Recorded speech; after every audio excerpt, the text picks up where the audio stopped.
Assalamualaikum warahmatullahi wabarakatuh. Pemirsa dimanapun Anda berada, alhamdulillahirrabbilalamin. Puji syukur kita panjatkan kehadirat Allah Subhanahu wa Ta'ala. Di sore hari ini kita bersua lagi di acara Search and Rescue SAR. Dan saya Bilal Suradi akan memandu jalannya acara ini tentu saja. Di hari ini di studio MTA TV telah hadir beliau-beliau yang senantiasa merelakan kegiatan-kegiatan di kehidupannya untuk mengabdikan untuk pada sesama. Dan sore hari ini telah hadir BPBD dari Kabupaten Boyolali adalah Bapak Kurniawan Fajar Prasetyo SOS. Selamat sore, Pak. Bagaimana kabarnya? Baik. Baik, dan juga di samping beliau ada Bapak Ali Akbar selaku Komandan SAR Majelis Tafsir Al-Quran. Assalamualaikum warahmatullahi wabarakatuh. Iya, ini hari-hari yang senantiasa kita tunggu-tunggu karena ini merupakan kegiatan-kegiatan yang bisa di-share keberadaannya. Tentu saja SAR adalah instansi atau organisasi yang mana para pesertanya, anggotanya ini adalah mereka-mereka yang ikhlas ya, tanpa ada pamrih dalam menolong sesama. Pak Yoyo, ya panggilannya Pak Yoyo ini. Sepertinya kegiatan SAR di Boyolali ini banyak apa biasa-biasa saja, karena kita tahu bahwa Boyolali memiliki Gunung Merapi yang notabene di sana aktif. Nah, kalau di BPBD atau SAR Boyolali sendiri kegiatannya seperti apa? Oke, terima kasih. Jadi SAR Boyolali itu mengcover sekian banyak jenis kejadian, mulai dari kejadian laka air, waduk ombok, waduk Mbade dan waduk Cengklek, kemudian laka gunung Merapi dan masalah laka hutan. Yang terakhir kebetulan saya di bidang pekerjaan saya di bidang kebakaran. Oh, ya, jadi di Boyolali ini untuk kejadian kecelakaan di perairan memang tinggi sekali. Kita sering dengan teman-teman di lapangan sering bekerja sama untuk saling bahu-bahu untuk mencari korban. Biasanya di waduk Cengklek atau di gunung hutan dan sebagainya. Ya, pelatihan untuk BPBD Boyolali dan Bapak juga ada di SAR Boyolali juga ya? Itu secara rutin diadakan setiap kapan, Pak? Ya, kebetulan SAR Boyolali itu berdiri 20 tahun yang lalu. Saya masih bujangan, kemudian 2002 dipanggil pemerintah untuk masuk ke Kesbang Linmas waktu itu. Kemudian 2011 dimasukkan ke Badan Penanggulangan Bencana Daerah. Jadi kebetulan saya juga membidangi pemadam dan tim SAR-nya begitu. Kemudian pola rekrutmen ini terbuka, artinya kita panggil semua teman-teman yang berjiwa sosial, kita latih 10 hari untuk materi-materi yang relevan dengan bencana yang sering ada. Materi gunung hutan, tali temali, peta kompas dan sebagainya. Sekitar sampai sekarang 150 orang yang aktif. Oh begitu. Tapi itu seleksi alam, kadang-kadang karena percayaan dan sebagainya, akhirnya mundur dengan sendirinya. Gitu. Sampai sekarang yang paling aktif begitu? 96 sekitar. 90 lah, 90. Ini sudah termasuk jumlah yang sangat bagus ini ya. Dari Pemkab juga besar kepedulian pada kita karena semua peralatan equipment ini dipenuhi oleh BNPB dari pusat dan BPBD Boyolali. Jadi kita tidak seperti dulu kok.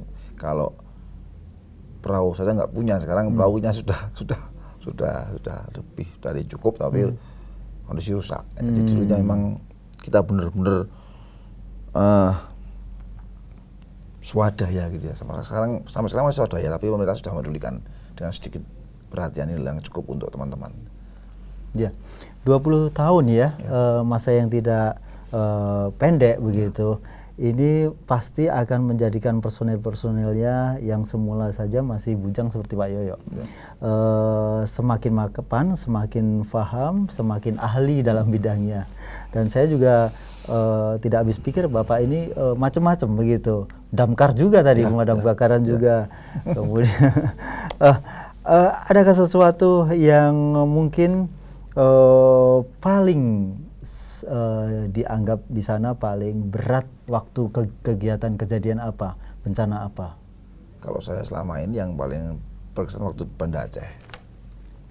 Oh, sudah sampai sana. Ya, 1,5 bulan di sana karena waktu itu tugas dari Boyolali untuk mengevakuasi, membawa pulang ke Boyolali 58 kepala keluarga. 2004 itu ya? 2004 ya.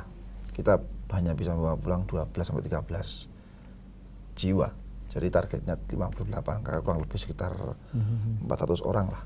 Kita hanya baru bisa membawa pulang 13 orang 2004. Itu yang lain evakuasi dengan Mas ini sudah sangat sering ketemu, sudah anggap biasa. Kalau terus Banda Aceh memang saya juga nggak habis pikir ini kiamat waktu itu gitu aja. Itu yang sekarang membekas. Waktu itu menerjunkan berapa personel? Dari Boyolali 8 orang. 8 orang. Gabung dengan waktu itu belum ada BNPB, namanya Pakornas, Badan Koordinasi Nasional di Banda Aceh. Kebetulan warga Boyolali itu di Pidi dan di Loknga, jadi saya di Melabuh juga. Jadi kita 3 orang, 8 dibagi 3. Saya kebetulan koordinator evakuasi. Jadi tiap hari tugasnya ditarget, mohon maaf, ini harus mendapatkan jenazah sejumlah minimal 30 jenazah tiap hari. Itu selama 1,5 bulan. Berapa bulan? 1,5 bulan. 1,5 bulan. Ya. Ya, semoga sesuatu atau yang dilaksanakan di sana itu adalah modalnya keikhlasan ya. Tanpa ada rasa ingin menonjolkan dari instansi manapun begitu. Ya. Dan insya Allah juga orang-orang yang terseleksi itu yang akan bisa awet di sana. Ya, mungkin dari pengalaman Mas Ali Akbar sendiri, karena juga sebelum ada SAR MTA sepertinya juga pernah ikut mengevakuasi, membantu saudara kita yang ada di tsunami Aceh. Ini bagaimana ceritanya kalau di waktu itu di MTA? Iya, awal kita mendirikan SAR itu juga dari teman-teman relawan yang dulunya ikut evakuasi di Aceh juga. Jadi kita di sana kirim periode pertama 100 orang, terus evakuasi dan juga bersih-bersih tempat umum ya, masjid. Gitu.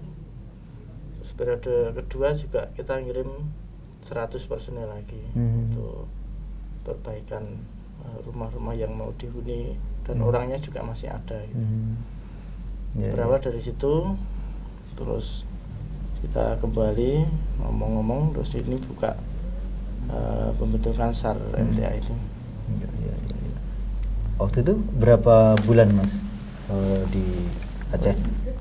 Untuk satu periode 1 bulan, jadi kita 2 bulan di sana. 2 bulan di sana. 1 bulan pergantian personil, 1 bulan lagi. Ada kisah juga saudara kita yang mungkin dibawa ke sini dalam rangka untuk menolong, membantu mereka?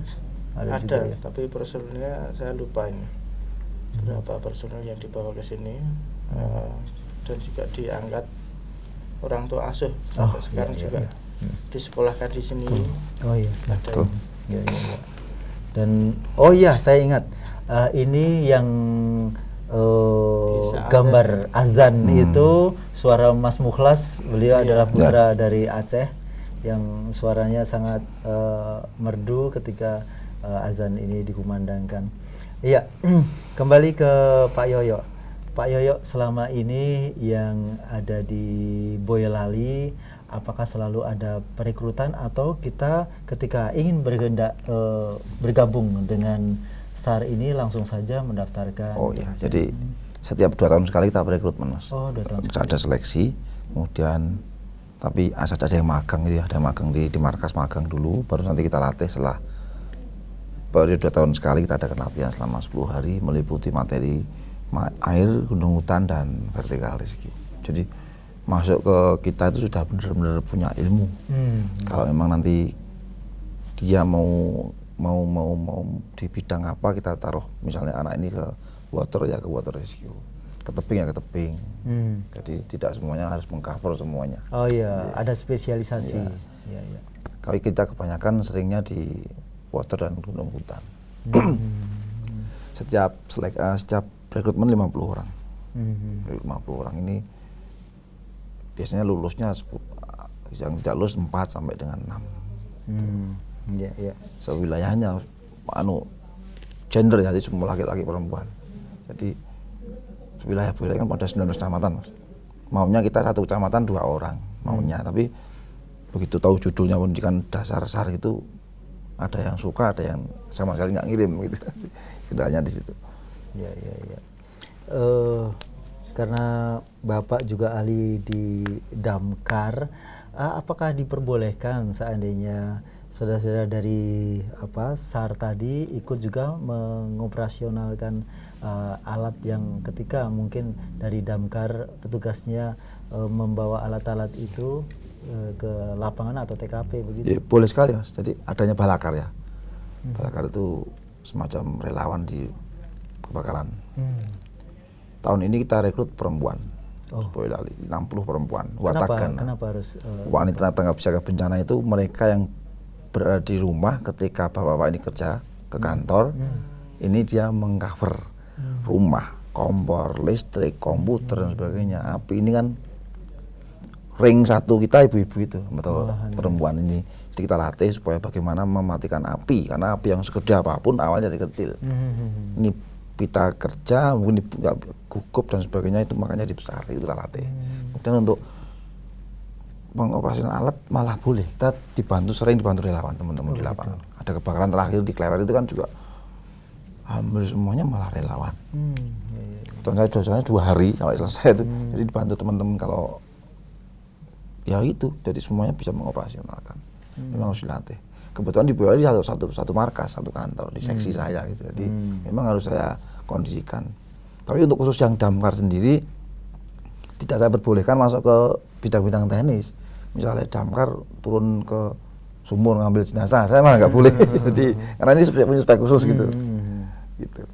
Biasanya yang evak sumur ya anak-anak tim SAR. Gitu. Ya. Berarti sosialisasi ke masyarakat, mungkin kepada ibu-ibu tadi, ini selalu dilaksanakan rutin begitu? Mulai tahun ini. Setiap apa itu? Setiap 2 bulan sekali. 2 bulan sekali? Iya, jadi latih 60 sampai dengan 1000, Mas. Jadi sampai dengan 1000 orang. Sebulan ini, 2 bulan ini 60 orang kayaknya. Bulan berikutnya 60 orang ya, sampai dengan 1000.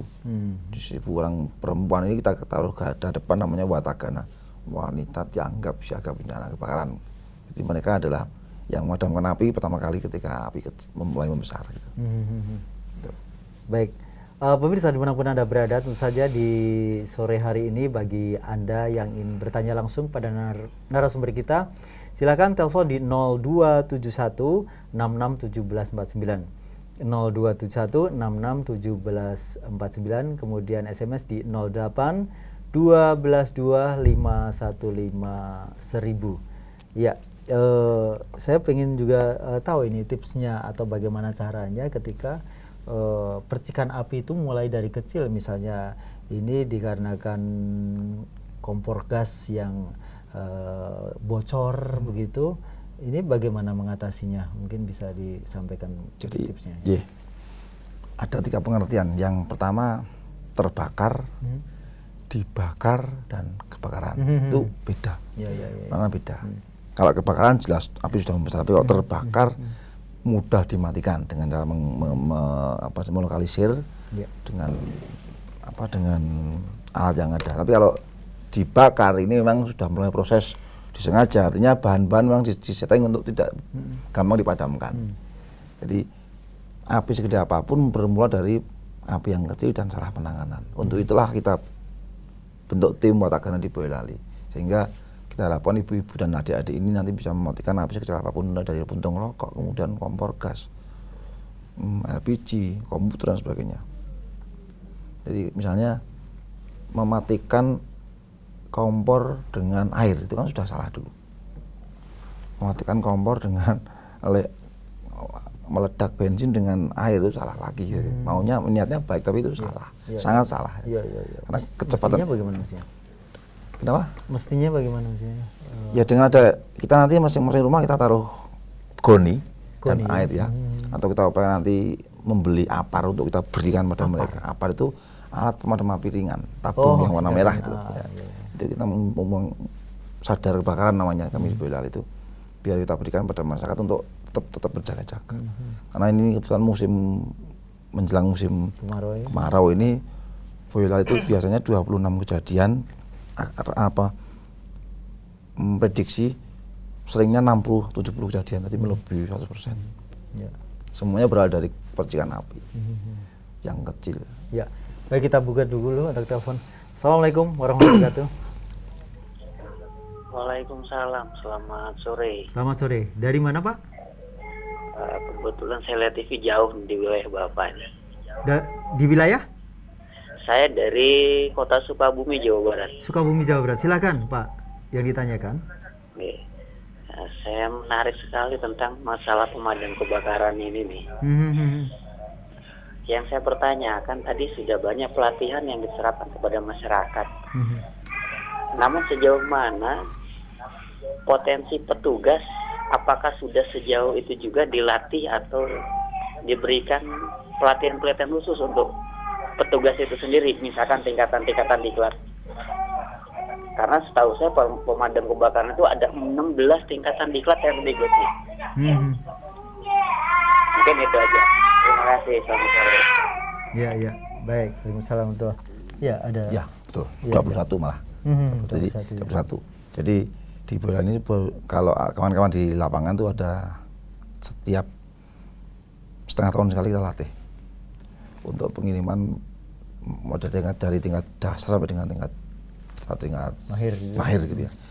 Kita di Jogja, kita Semarang, kadang-kadang kita panggil atau kita datang ke lokasi untuk mengikuti pelatihan di Cilacap. Kalau Jawa Tengah di Cilacap, kalau Jakarta di Ciracas.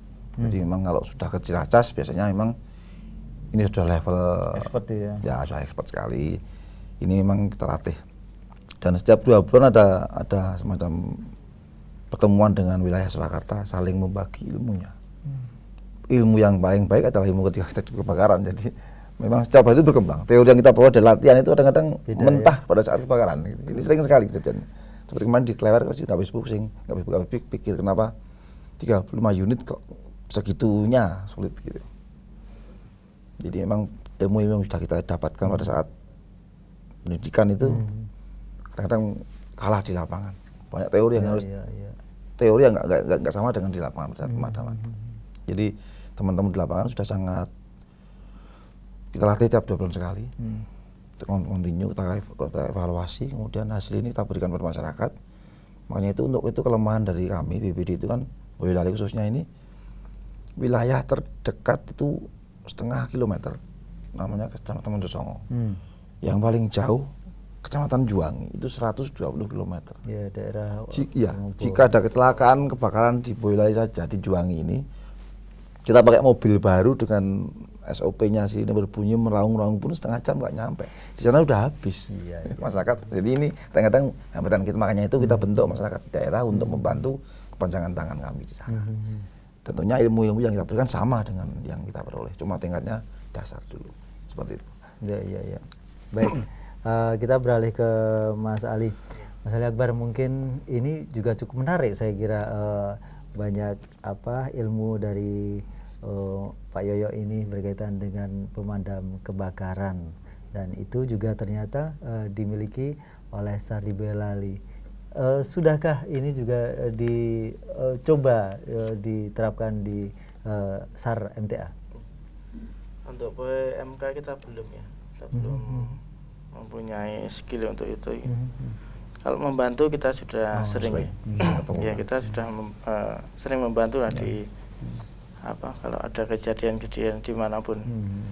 Cuma kalau untuk pelatihan kita mungkin belum koordinasi mungkin dengan pemadam kebakaran, betul. Dan juga alat yang kita punya juga nggak punya ini.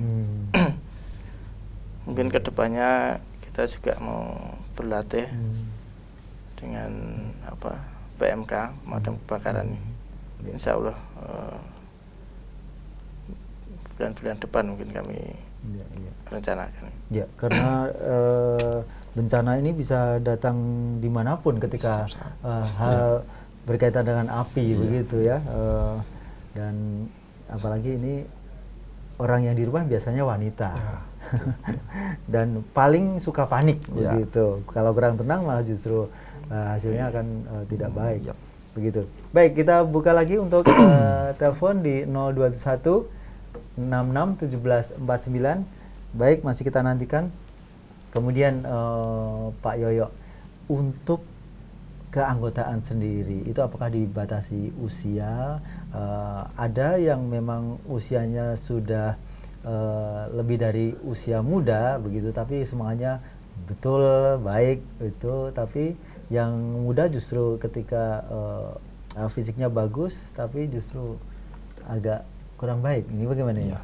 Jadi di besar Boyolali yang kita harapkan hanya keikhlasan, Mas. Fisik itu nomor sekian ya. Kemudian dan akhlak dan jiwa ya. Kalau jiwa sudah jiwa penolong begitu. Ya itu sudah tinggal kita ngatur aja.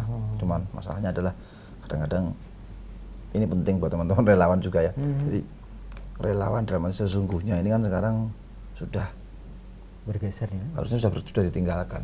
Artinya oke lah yang bersangkutan mungkin relawan, tapi ketika dia berkeluarga, ini kan penting kita pikirkan. Keluarga perlu kita pikirkan. Ditinggal 5 hari di Banda Aceh. Terus keluarganya bagaimana? Ini yang sudah mulai kita pikirkan. Jadi teman-teman sudah ada kita tempatkan piket di kantor. Piket itu memang pemerintah kita memberikan fasilitas untuk piket gitu. Jadi benar-benar tidak. Tapi untuk evakuasi sudah pasti itu tanpa ada apa-apa. Jadi benar-benar niat lillahi ta'ala. Tapi kalau piket memang ada untuk piket. Jadi setiap saat kita 24 jam itu piket di kantor, baik Madam maupun tim SAR 1 Regu. Pernah kejadian lucu, satu hari itu kejadiannya 4, kebakaran 2, laka sumurnya 2. Jadi kita bagi 2. Gitu. Karena memang kebetulan speknya memang di masing-masing itu sama, ya udah kita masuk bisa ke sana. Iya. Baik, wah ini sebenarnya sangat menarik perbincangan SAR untuk kali ini. Hanya saja waktu kita sudah menunjukkan hampir di ujung acara. Mungkin ada himbauan untuk teman-teman anggota SAR dan sekaligus anggota masyarakat berkaitan dengan untuk menghindari atau untuk mengurangi korban ketika ada terjadi bencana atau apapun. Silakan Pak Yoyo. Mau izin Mas ya? Iya, monggo. Jadi yang pertama untuk teman-teman yang suka mendaki gunung khususnya, Merapi juga perlu ini saya sampaikan bahwa mulai tanggal 16 Mei kemarin tidak diperbolehkan menuju ke puncak Garuda kalau naik gunung. Merapi. Ya, Merapi karena kejadian pasca ini kejadian. Kemudian untuk peralatan harap dilengkapi sedemikian rupa selayaknya mau mendaki gunung. Jadi kita sudah sering saya sampaikan ke teman-teman di lapangan, kawan-kawan pendaki di base camp memang ya kadang-kadang kalau udah bicara nasib memang udah nggak bisa kita hitung lagi.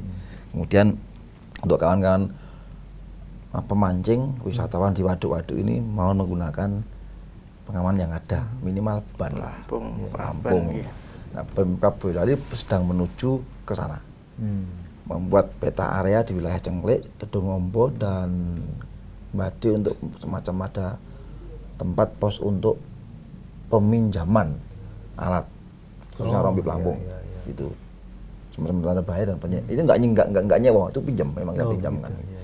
Kemudian untuk Bapak Ibu semuanya yang di rumah khususnya upayakan untuk berhati-hati jika ada listrik, kemudian TV yang 24 jam, komputer khususnya yang bersifat listrikan atau minyak, LPG dan sebagainya harus dihati-hati, lengkapi dengan alat yang sudah SNI, APAR itu nggak mahal, paling 500.000 nyon sewu ya, maaf saya sampaikan. Mending membeli untuk nanti mencegah supaya jika terjadi kebakaran segera teratasi. Gitu Mas. Ya. Baik, dari Mas Akbar mungkin ada yang disampaikan juga. Iya, dari kita sering kerja bareng ya Mas dengan Sarboila kemarin Sering ketemu ya. di Kemusu, terus di Kali PP. Nggak ketemu tuh ya? Kali PP yang atas itu Mas, yang kita atas. ketemu. Iya. Terus juga di Gunung Merbabu kita juga ke sana. Ada SMP orang hilang juga ke sana. Itu kita sering kerjasama dengan Sarboila. Ya, berarti ini saling tukar informasi berkaitan dengan peta rawan bencana ini harus selalu disampaikan. Kalau tidak, kadang-kadang kita ketinggalan juga sering ketemu ya Mas. Iya. Baik, terima kasih Pak Yoyo dan juga, tadi belum untuk anggota SAR-nya bagaimana ini pesannya? Menguatkan motivasi itu. Jadi untuk kawan-kawan tetap semangat seperti yang sudah di internal kami ada istilah boleh marah tidak boleh lelah. Jadi ini saya itu sering dikomplain sama kawan-kawan. Sama juga Mas Akbar juga. Pak Yoyo dan Pak ini perintah wenusu terserah sama saya, tapi laksanakan tugas kemanusiaan ini. Jadi artinya itu hanya semacam penyemangat kami bahwa tugas lebih penting itu tugas kemanusiaan. Kalau sudah masuk ke dalam kemanusiaan ya nikmati dan jalankan sampai titik dalam penghabisan. Jadi hanya itu yang bisa saya sampaikan. Semoga ini virusnya menjadi kebaikan, tertular ke semuanya. Baik. Terima kasih. Baik, terima kasih Pak Yoyo dan Mas Akbar untuk sore hari ini kita bisa berbagi kepada pemirsa semuanya, dan mudah-mudahan senantiasa kita tidak lelah-lelah untuk menolong sesama manusia begitu, dan sukses terus untuk SAR Indonesia. Baik, pemirsa dimanapun Anda berada, akhirnya hanya sampai di sini sajian SAR untuk kali ini. Saya Bilal Suaradi pamit. Billahi taufiq wal hidayah. Assalamualaikum warahmatullahi wabarakatuh.